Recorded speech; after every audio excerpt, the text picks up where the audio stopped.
Ikaze kuri HDI TV. Uyu ni umwanya w'amakuru ku buzima mutegurirwa kandi mugezwaho na HDI, ikigo cy'ubuzima n'uburenganzira. Ni amakuru mugiye kugezwaho nanjye Denise Teta. Indwara y'ubushita bw'inkende ikomeje kugaragara hirya no hino ku isi ishobora kwirindwa nubwo bwose yandura. Ni muri uru rwego ikigo cy'ubuzima n'uburenganzira HDI ku bufatanye n'ikigo cy'igihugu cy'ubuzima RBC barimo guhugura mu turere twa Kicukiro na Nyarugenge. Bamaze guhugura abantu 144 babigisha ibimenyetso by'iyi ndwara, uburyo bashobora kuyirinda ndetse n'uko bakitwara mu gihe wanduye.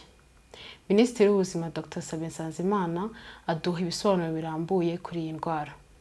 Mpox ku muntu wayanduye bitwara hagati y'iminsi 3 n'iminsi 14 ishobora kurengaho gato kugira ngo ibimenyetso bigaragare.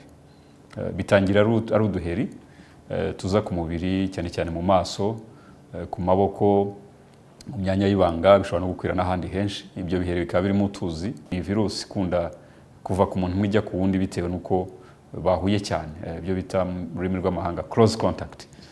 Bishobora kuba ari iyo mibonano mpuzabitsina, bishobora kuba ari ugusomana, bishobora kuba ari ugukoranaho cyane, cyangwa se gutizanya imyambaro n'ibikoresho abantu baba bakoresheje iyo virusi yagiyeho. Turi gukorana rero n'inzego zose mu gihugu ndetse n'abaturanyi mu bihugu, imiryango mpuzamahanga ishinzwe ubuzima kugira ngo iki cyorezo tugihagarike. Ubushobozi burahari, inzego zose zibirimo.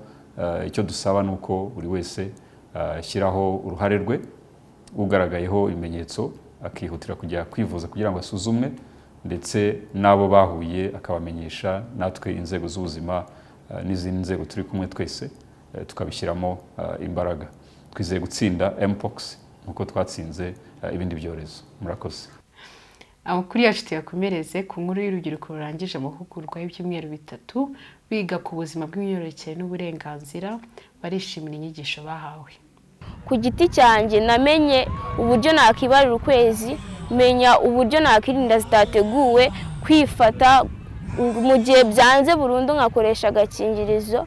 Ikindi kandi mu gihe mbonye umwana wafashwe ku ngufu wahohotewe cyangwa nge nahohotewe, nkahamagara kuri RIB 116. Nk'ubu ngubu nzi icyo bita gender balance, uburinganire n'ubwuzuzanye. Ngewe na mushiki wanjye dushobora gukora imirimo yose, twese dufite ubushobozi bumwe kandi bungana. Mu by'ukuri si ibyo gusa, twabonye yuko ikibazo cyose nagira ku buzima bw'imyororokere nahamagara 35 30.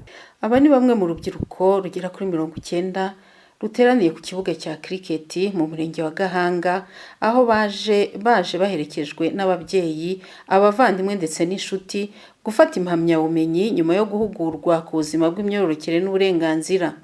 Bahuguwe mu byiciro 3. Icyiciro cya mbere cyari kigizwe n'abana b'imyaka 12, icya kabiri abari hagati ya 13 na 14, icya gatatu abari hagati y'imyaka 15 na 16. Buri cyiciro cyagiye gihabwa amasomo mu gihe kingana n'icyumweru cyose, kandi bagahabwa amasomo ajyanye n'imyaka yabo. Abana mbere ko dutangirana nabo wabonaga nta makuru afite ku buzima bw'imyororokere, abenshi batazi kwibara ukwezi kwabo. Ariko ubu ngubu ndahamya nashidikanya yuko nyuma y'amahugurwa y'ibyumweru 3 turangije, abana ubu ngubu bazi kwifatira, bazi ibijyanye n'ubuzima bw'imyororokere, bafite amakuru hano bakora serivisi zijyanye n'ubuzima bw'imyororokere, bazi kwibarira ukwezi kwabo, bazi aramutse ahohotewe yakura yeho amakuru, ese ni nuhe murongo yahamagara. Ikindi kintu ko bagisha ibijyanye n'uburenganzira bwabo, niba aramutse afite uburenganzira bwo yavuga oya cyangwa se akavuga yego mu gihe kinagiye gukorerwa agishaka cyangwa se atagishaka. Aya mahugurwa amaze ibyumweru bigera kuri 3 yatanzwe ku bufatanye bwa HDI na Cricket Build Hope. Ni naha dusoreje amakuru yacu y'uyu munsi. Na Teta Denise, naho ubutaha.